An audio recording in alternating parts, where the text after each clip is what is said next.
कितनी जिम्मेदारी होगी ये शिक्षकों की?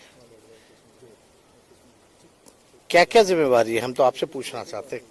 कितने काम और असली काम क्या? तब तो शिक्षक रहे नहीं वो। अब पुलिस क्या करेगी? शिक्षा देगी? पुलिस तो ऐसे ही क्रिमिनल नहीं पकड़ पा रही है। मतलब अब बिहार में शिक्षक जो हैं वो पुलिस बनेंगे, पुलिस जो है वो चोर होंगे, क्योंकि असल में तस्करी तो बिना थाने के हो नहीं रहा, तो शिक्षक जो है पुलिस को पकड़ेंगे। ये समझने वाली बात। क्या लग रहा है शिक्षक को चौकीदार बनाया जा रहा है? शिक्षक को चौकीदार बनाया जा रहा है। अरे भाई, अब शिक्षा का स्तर बिहार में, क्वालिटी ऑफ एजुकेशन बद से बदतर है। और किसी भी सरकार को पहली प्रायोरिटी है, अगर भविष्य सुधारना है तो शिक्षक को उनका काम करने देना चाहिए। लेकिन लाखों पद शिक्षकों की भी नहीं है। जो अच्छे शिक्षक हैं उन पे बोझ इतना ज्यादा है कि उतना समय नहीं दे पाते बच्चों को। तो सरकार को तो ये सोचना चाहिए कि शिक्षकों का केवल काम बच्चों को शिक्षित करने का होना चाहिए। तो पहले से ही प्रत्याशी जो हैं, घोषणा हम लोग कर ही दिए हर जगह, जिसमें कि हमारे लेफ्ट पार्टियों के साथ जो है सहमति थी। और इसमें नहीं, कांग्रेस के साथ तो हम लोगों का, हमने केंद्र में उनको सपोर्ट दे ही रखा है। बिहार में अभी ऐसा कोई चुनाव नहीं है और ऐसी कोई पेशकश वैसे भी नहीं हुई। आप तो जान ही नहीं है कि जब बाई इलेक्शन बिहार का था तब हम लोग चाह रहे थे कि एमएलसी वाला और बाई इलेक्शन वाला जो है बात तय हो जाए। लेकिन अब उधर से क्या आया नहीं आया इस पे तो हम कुछ कहना नहीं चाहते। नहीं, कोई अभी कड़वाहट तो एमएलसी चुनाव में बीजेपी को कितना सीट पे लड़ रहा है?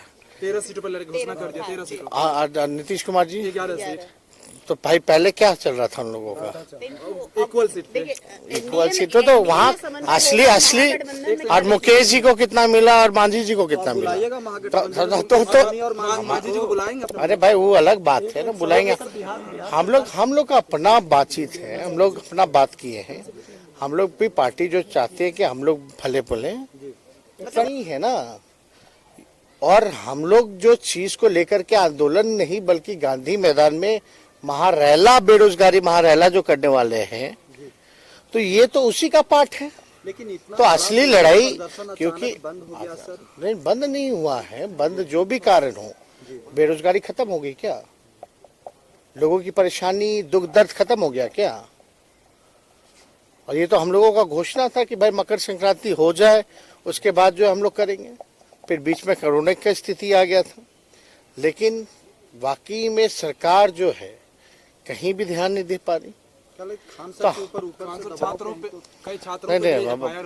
अब एफआईआर हुआ है, हम लोगों पे भी तो हुआ है।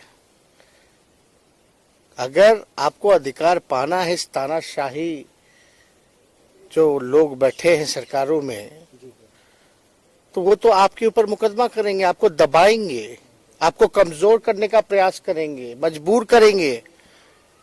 लेकिन नौजवानों ने हमेशा से संघर्ष किया है। जब भी संघर्ष किया है तो उसका परिणाम उनके पक्ष में रहा है। तो मुकदमों वगैरह से कौन डरता है? जो लोग इमरजेंसी के टाइम में भी कई बड़े बड़े उस समय जितने नौजवान थे सब लोग जेल गए, मुकदमा गया, लेकिन जीत किसकी हुई? तो ये नहीं भूलना चाहिए।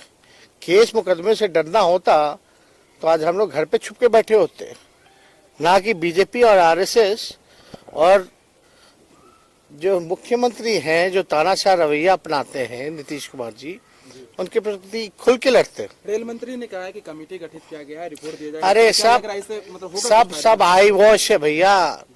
रेल मंत्री, अब रेल मंत्री कहाँ रहे? असली रेल मंत्री तो कोई और है। पूरा बिक गया रेलवे। सवाल है एमएलसी को लेकर, तमाम कांग्रेस के नेता यहाँ हैं, प्रदेश अध्यक्ष यहाँ है, विधायक दल के नेता हूँ, आपसे मुलाकात करने का प्रयास कर रहे हैं, सुबह से इंतजार कर रहे हैं। नहीं, हमको कोई वैसी सूचना नहीं मिली है। और मदन मोहन झा कह रहे हैं कि टाइम लिया जा रहा है, आप लोगों की तरफ से टाइम नहीं दिया गया है। नहीं, हम लोगों को कोई अभी तक ऐसी सूचना प्राप्त नहीं। उनकी अपनी बैठक होगी।